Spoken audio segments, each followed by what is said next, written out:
আজকে আমরা দেখব ভারসাম্য দাম ও পরিমাণ নির্ণয়। অর্থনীতি প্রথম পত্রে এটি খুব গুরুত্বপূর্ণ একটি প্রশ্ন। আমরা আজকে রাজশাহী বোর্ড 2025 সালে একটি বোর্ড কোয়েশ্চেন সলভ করব। প্রথমে প্রশ্ন দেখে নিই। নিচের উদ্দীপক হতে প্রশ্নের উত্তর দাও। আমাদের দুইটি সমীকরণ দেওয়া আছে, একটি হচ্ছে চাহিদা সমীকরণ আর একটি যোগান সমীকরণ। এই দুই সমীকরণের মাধ্যমে আমরা ভারসাম্য দাম ও পরিমাণ নির্ণয় করতে পারি। এবার চলে যাই মূল সমাধানে। আমাদের যে প্রশ্নে দুইটি সমীকরণ দেওয়া ছিল, চাহিদা এবং যোগান সমীকরণ, সেটি প্রথমে লিখে ফেলব।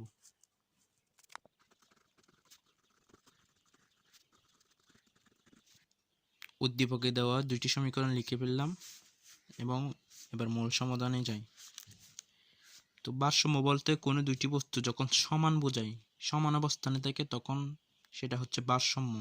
তো এখানে বেসিক্যালি চাহিদা এবং যোগানের সমীকরণ যদি ভারসাম্য অবস্থায় থাকে, তাহলে আমরা ভারসাম্য দাম ও পরিমাণ নির্ণয় করতে পারি। অর্থাৎ ভারসাম্য দাম বলতে চাহিদা সমীকরণ এবং যোগান সমীকরণকে আমাদের সমান লিখতে হবে।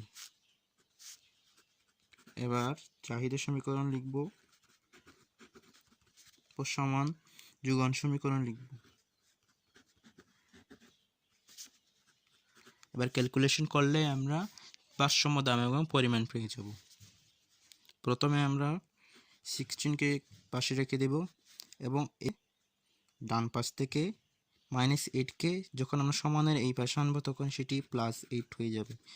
এবং বাম পাশের -4p-কে যখন সমানের ওই পাশে নিয়ে যাব, তখন সেটি +4p হয়ে যাবে। যখন এখানে রয়েছে শুধুমাত্র +4p এবং এখান থেকে একটা +4p আসবে, +4p। 16 + 80 হচ্ছে 24 এবং 4p + 4p হচ্ছে 8p। 8p-কে আমরা চাইলে এখানে আনতে পারি এবং p-কে আমরা রেখে দিব। এবং আমরা 8কে যেহেতু সমানের এই পাশে আনছি, এটি যেহেতু গুণ অবস্থায় আছে, সেহেতু এখানে আসলে সেটি হবে ভাগ। এবং ক্যালকুলেশন করলে দেখা যাচ্ছে p = 3। অর্থাৎ এখানে ভারসাম্য দাম ক্যালকুলেশনের মাধ্যমে আমরা ভারসাম্য দাম পেয়ে গেলাম। অর্থাৎ p হচ্ছে এখানে 3 টাকা। p বলতে ভারসাম্য দামকে বোঝানো হয়েছে। এবার ভারসাম্য দাম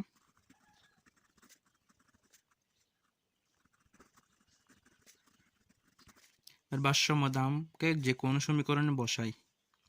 আমি এখানে চাহিদা সমীকরণে বসাচ্ছি QD = 16 4p। অর্থাৎ আমরা এখানে p এর মান কিন্তু জেনে গিয়েছি। ভারসাম্য দামটি হলো এখানে p এর মান, অর্থাৎ 16 - 4, p এর বদলে আমরা লিখব 3। 16 - 12 অর্থাৎ 4।